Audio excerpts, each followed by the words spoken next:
Tungod to sugbog sa mga maabtan ng among pagsibya, Miyerkules karon pit sa 19 sa Hunyo tuig 2013. Kini sa Jai Sandoval maghatod kaninyo og mga nag-unang balita kahimtang sa panahon balor sa dolyar og lotto results. Kini ang Sunstar Webcast.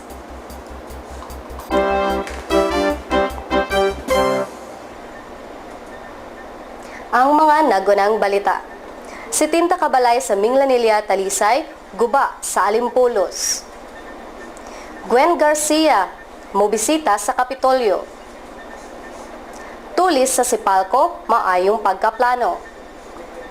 Sa showbiz, atong ilailahon ang mga mananaog sa Gawad Urian. Sa sports, NBA overtime sa Game 6, 95-95.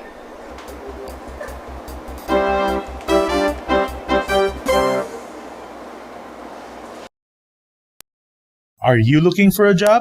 Good news! Sunstar Jobs is now online. Sunstar is the #1 source of job listings in the different communities in the country. If you're a job seeker, you can post your resume, job listings for free in just 3 steps. Type jobs.sunstar.com.ph in your browser. Click the Join Now link in the Job Seeker box. Fill out the registration form.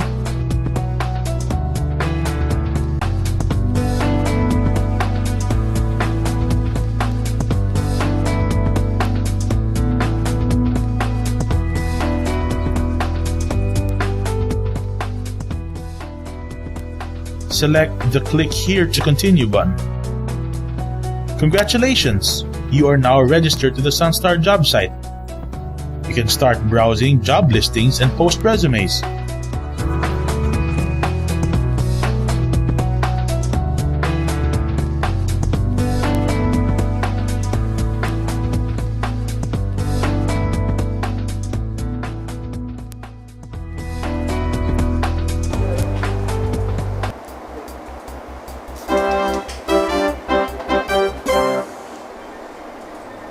Ang detalye sa mga balita.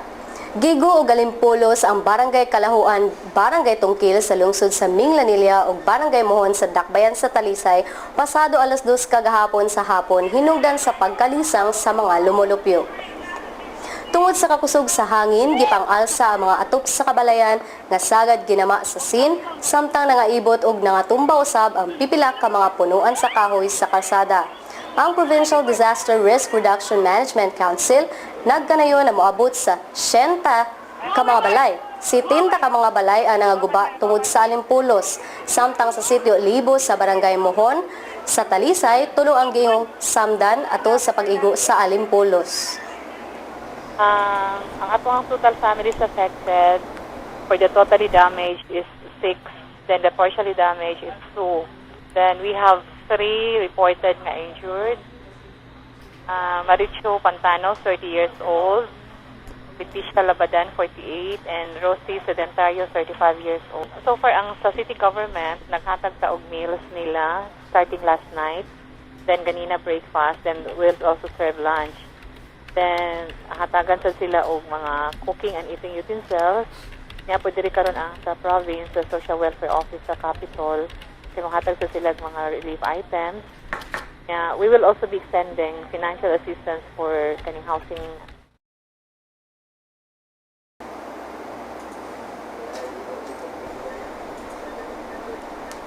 Asoy sa pipila ka mga residente sa dapit, ang napurma nga buhawi sa baybayon sa Tulay Minglanilla nitugpa sa Kalahuan ug Tungkil.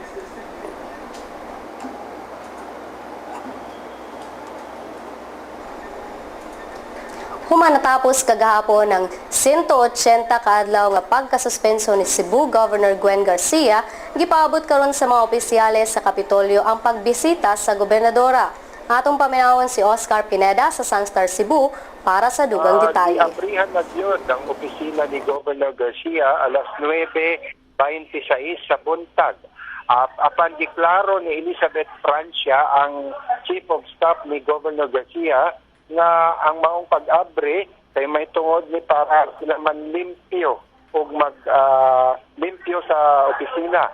aron pagpangandam sa pag-abot ni Governor Garcia. Matod niya, busa sa pagkakaroon ng limpyo na ang mga sakop ni Governor Garcia sa sulod sa opisina. Apan ang naabre maura ang opisina o ang conference room.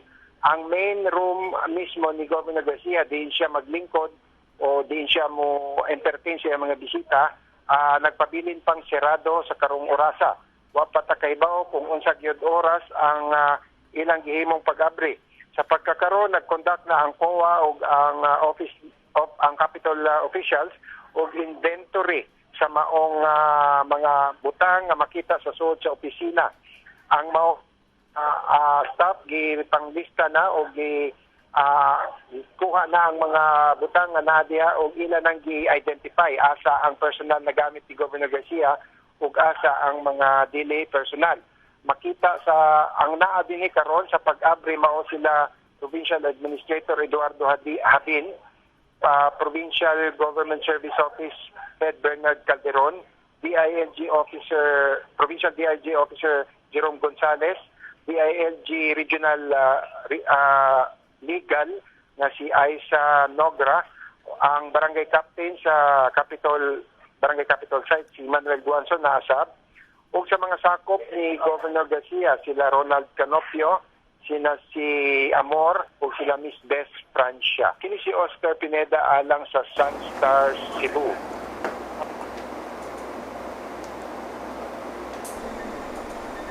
Sa laing balita, kalapasan sa seguridad ang gitanaw karon nga rason maong paspas ang panghitabong pagpanuli sa Cagayan Electric Power and Light Corporation kagahapon. Makita sa CCTV footage na nakuha sa Sunstar Cagayan de Oro na sud lamang sa 5 hangtod 7 ka minutos na pahigayon ang pagpanulis. Mukabat sa 8 ka mga armadong tulisan ang misulod sa buhatan sa Sipalco kagahapon mga 9 sa buntag sa ilang branch sa Vamenta Boulevard, Carmen sa syudad sa Cagayan de Oro.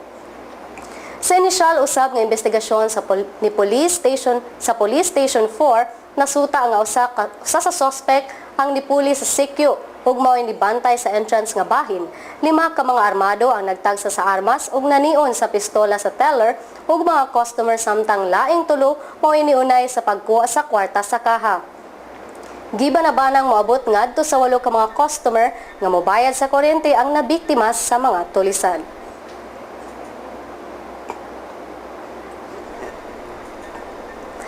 Sa showbiz balita, ang mga mananaog sa Gawad Urian, ang patigang mga aktor nga si Nora Honor ug Jericho Rosales ang mga dagkong mananaog sa ika-36 nga Gawad Urian nga gipahigayon gabi sa syudad sa Taguig.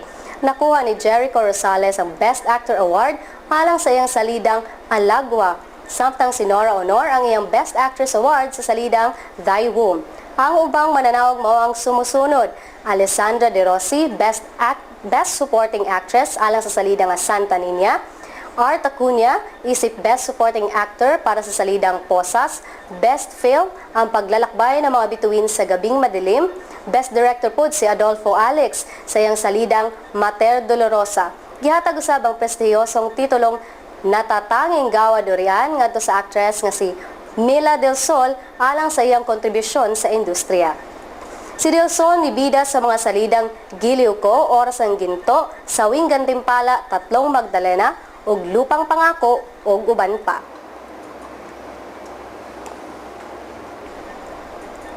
Sa laing showbiz balita, Lucky gitsugi sa The Avengers 2. Ang director nga sa Marvel's The Avengers 2, Joss Whedon, mibutiya nga dili na makita si Tom Hiddleston kinsa maoy midala sa papel nga kontrabida nga si Lucky sa bagong sequel sa maong pelikula. Mipasabot ang direktor nga hayan mamahimong laay nga tan-awon ang naasong pelikula kung wala siya bagong karakter nga idugang. Mipasalig si Whedon sa mga fan ni Hiddleston nga makita gihapon si Lucky sa Thor: The Dark World nga gikatakdang ipagawas sa Nobyembre 8. Sa sports, aning maong pagbalita, padayon pa nga nagduwa, pinaagi sa overtime ang Spurs ug Heat sa Game 6 sa nagpadayong NBA Finals. Kini human na tabla ang score sa 95 sa regulation period. At ang iyang kompletong detalye sa maong balita sa www.sunstar.com.ph.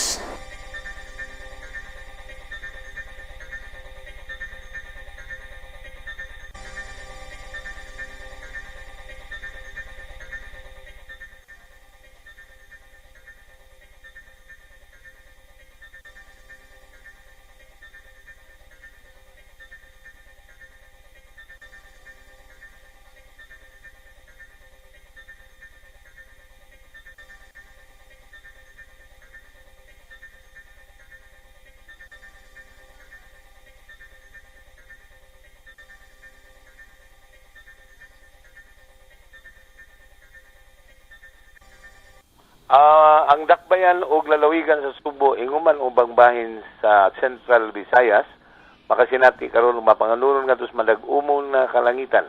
Atong temperatura maabot nga tus 31 degrees Celsius karong adlaw. Ug dula usab kini mga pangulan sa hapon unyang Huwebes, ugma. Madag-umon o panganuron usab ang atong kalangitan gikan sa Biyernes ngadto sa Domingo. Ang atong hangin mahinay ngadto sa panagsang kusog-kusog gikan sa habagat ug atong dagat sa kabaybayonan may pagkabaldoron. Gikan sa buhatan sa Pag-asa Visayas, Oscar Tabada.